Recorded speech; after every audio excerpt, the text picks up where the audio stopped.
kita. Hindi natin uli ako doon sa labas ng bahay ng Castaneda. Namasahe ako 10 centimos. Kinukuha naman niya eh. Oh. Tapos yun nagsimula. Tapos yung nandoon ako kay ano ba yun? May si Mario pa yun eh. Nakilala ko yung taga Tuklong. Punta mo kay tatay. Kaya pamargi na, kay Eduardo na Doon tayo. na lang Pupunta na tayo kay yun. ha? Rapi, doon lang yun. Si Mario. Hindi, wala. Sa ko, doon niya ako nakilala. Doon kami nagkakilala. Hindi nga, papunta na nga tayo kay Eduardo eh. Napunta na naman tayo kay Marco.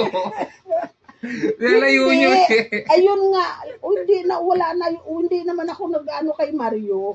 Tapos, Marco, kasi naman Mario. Si Mario ba ay kaibigan ni Luigi?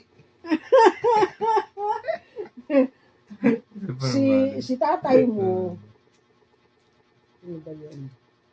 Hindi ba, umalis na nga ako doon. Umalis na ako doon sa Castaneda. Pero kilala na ako niyan ng tatay mo. Tapos nag-aral ako doon sa nakikita, tapos doon ako kay Minin, pag umaga, naglalakad ako. Kasi papuntang palengke, inuutusan ako ni Minin. Sabi sa akin, saan ka pupunta? Sabi ko, sa palengke. Pero kilala niya yan si Minin pala. Tapos sinatid niya ako sa palengke. Namasahe ako. Pag uwi ko, nakita ko na naman siya doon, nakapila. Hinatid na naman niya ako doon kay Minin. Yun, doon lang nagsimula, nagkakilala kami. Tapos, ligaw na siya sa'yo. hatid sundo lang. Pero may bayad. Oo, nagbabayad ako. Pag uwi ko naman, Grabe naman si Tom. minsan ayaw niyang, sabi niya, di, wag na, sabi ganyan. Sabi ko, bakit wag na? Tinatapon ko yung bayad ko. Grabe. Tapos, Tapos paano ba yun? hindi nyo na alam paano ka nagkikita. Ano ba yan? Noong ako'y nakagraduate na, sabi sa akin ng sabi ni Tiitang, na asawa ni Dr. Elises. Diyan ay hindi pala dito. Ay, pala to, Istana pala to, Cavite pala to. Sa ang asawa ni Dr. Elises, sabi sa akin, si Tiitang yun. Sa munisipyo dyan, ay mayroong, dyan nga. Tapos, si Elises, di ba, nandoon? Si Dr. Elises doon sa may likod ng palengke, na luma dati. Hindi ka namin kilala hindi mo pa alam yun.